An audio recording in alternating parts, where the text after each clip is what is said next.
Ya, Assalamualaikum warahmatullahi wabarakatuh. Alhamdulillah rabbil alamin, wassalatu wassalamu ala asyrafil anbiya'i wal mursalin wa ala alihi wa ashabihi ajma'in.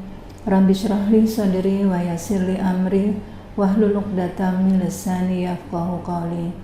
Alhamdulillah rabbil alamin. Bapak Ibu sekalian yang dirahmati oleh Allah, kita berjumpa kembali dalam Ramadan Karim ini, yang alhamdulillah kita dalam keadaan sehat dan mampu untuk menjalankan selama Ramadan ini dengan baik insya Allah sampai akhir kelak.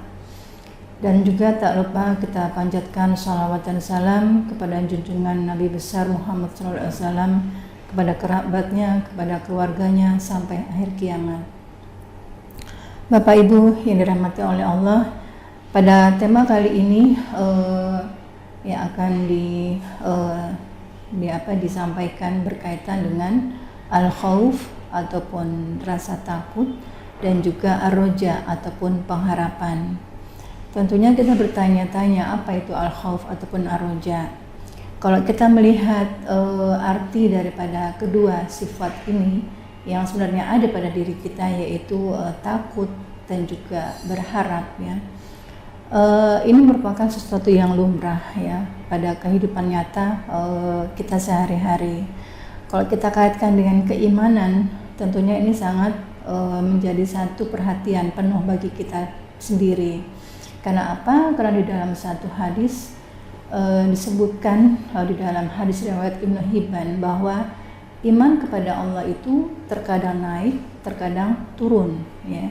Jadi oleh karenanya kita sendirilah yang harus mengupayakan apakah kita mau naik terus ataupun kita ya biasa-biasa saja gitu. Nah, berkaitan dengan hal inilah kedua sifat ini, yaitu al-khauf dan ar-roja, ini memang mutlak harus kita hadirkan di dalam iman kita untuk selalu mengkawal diri kita agar tidak keluar daripada jalan yang lurus. Dalam satu ayat, yaitu di dalam surah Al-Isra ayat 57 disebutkan, orang-orang yang menyarikan seru itu mereka sendiri mencari jalan kepada Tuhan mereka. Siapakah di antara mereka yang lebih dekat kepada Allah dan mengharapkan rahmatnya dan takut akan azabnya? Sesungguhnya azab Tuhanmu adalah sesuatu yang harus kamu takuti. Jadi di sini sangat tegas, ya, ada dua sifat, ya, yaitu al-khauf dan juga ar-roja. Nah, kenapa kita harus memiliki dua sifat ini? Terus bagaimana kita mempertahankan agar iman kita tadi tidak turun maupun tidak turun, ya, senantiasa dalam keadaan naik. Nah, dalam hal ini tentunya kita harus mengerti kenapa khauf itu harus hadir dalam hati kita. Karena kalau kita lihat rasa takut kita itu sebenarnya untuk proteksi, ya, proteksi diri kita untuk tidak terjerembab dalam maksiat, ya, ataupun dosa. Karena di dalam satu surah Al-Quran, yaitu di dalam surah Al-Isra ayat 16 dan 17, iblis semacam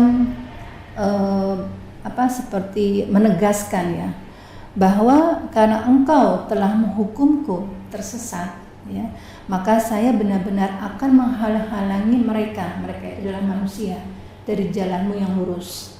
Kemudian saya akan mendatangi mereka dari muka mereka, dari belakang mereka, dari kanan mereka, dan dari kiri mereka, sampai mereka tidak mensyukuri, ya. Dan dalam surat yang lain, surah Ali Imran ayat 175, Allah menegaskan, dan takutlah kalian kepadaku jika kalian benar-benar orang-orang yang beriman, ya. Jadi di sini jelas sekali bahwa karena kita khawatir, ya, dengan keimanan kita sendiri, dengan janji iblis tadi bahwa dia akan mengganggu kita dari setiap penjuru, ya. Tentunya ini menjadi satu proteksi kita untuk selalu meningkatkan keimanan kita. Dan yang kedua adalah kenapa kita harus khauf, ya, agar kita tidak terjerembab dalam sifat yang lain, yaitu sifat rasa ujub, ya, dan juga berbangga diri atau sombong. Karena itu tadi, ya, walaupun kita sekarang di bulan Ramadan ya, yang insya Allah kita dalam keadaan iman yang sedang meningkatnya ya, dengan dengan harapan balasan yang Allah berikan kepada kita. Walaupun kita dalam zona ketaatan seperti ini, kita tidak boleh terlena ya dengan sifat tadi ya. Karena dalam surah An-Najm ayat 32 disebutkan, janganlah engkau merasa paling suci, karena aku tahu siapa yang paling bertakwa. Jadi di sini merupakan satu peringatan dari Allah. Dan berkaitan dengan sifat yang satu lagi, yaitu ar-roja. Kenapa kita harus ar-roja, berharap? Ya karena itu tadi, karena kita mengharapkan sesuatu perlindungan, mengharapkan suatu petunjuk, mengharapkan suatu rahmat dan berkahnya Allah ya. Dan juga kita mengharapkan ketaatan kita untuk selalu berada di dalam yang kondisi yang paling baik ya. Oleh karenanya di sini memang dalam beberapa ayat Al-Qur'an ya, banyak sekali disebutkan berkaitan dengan manakala kita mengerjakan suatu kebajikan, bahkan sebesar biji zarah pun itu Allah tidak akan menyia-nyiakan ya.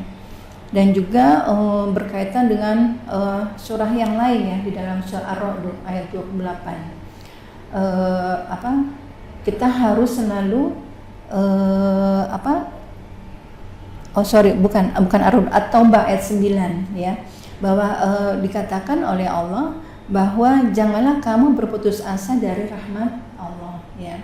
Artinya di sini selain kita ada rasa khawatir, tadi takut ya, tetapi sesungguhnya rahmat Allah itu sangat luas sekali ya.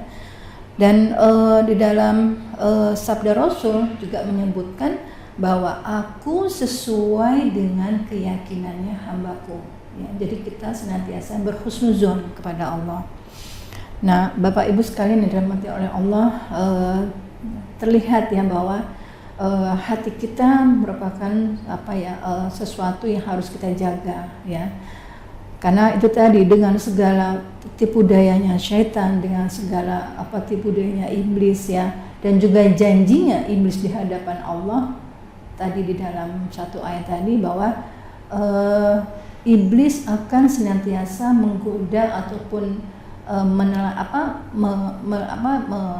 menganukan hati manusia ataupun menjerumuskan manusia itu dari depan, dari belakang, dari kanan dan dari kiri. Nah, oleh karena itu kita harus senantiasa dalam keadaan alert ya, ataupun mawas diri. Nah, bagaimana caranya?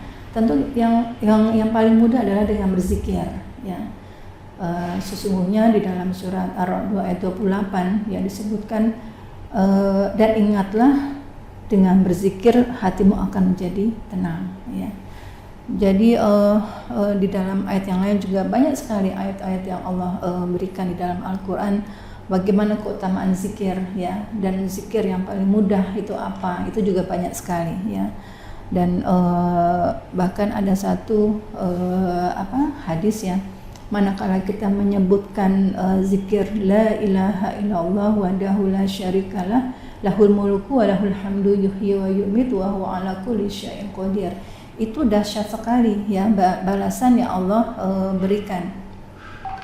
Di mana disebutkan dalam satu riwayat ya, manakala seorang hamba membaca zikir tadi, maka 10 kali ya, 10 kali pada saat subuh dan 10 kali pada saat maghrib ya, Allah akan menuliskan 10 kebaikan dan juga menghapuskan 10 kejelekan, dan serta mengangkat derajatnya 10 kali ya, berkaitan dengan zikir yang tadi. Dan banyak sekali juga disebutkan di dalam hadis riwayat Tirmizi ya, maukah kamu aku tunjukkan perbuatan yang terbaik dan paling mengangkat derajatmu, yaitu dengan zikir kepada Allah yang Maha Tinggi.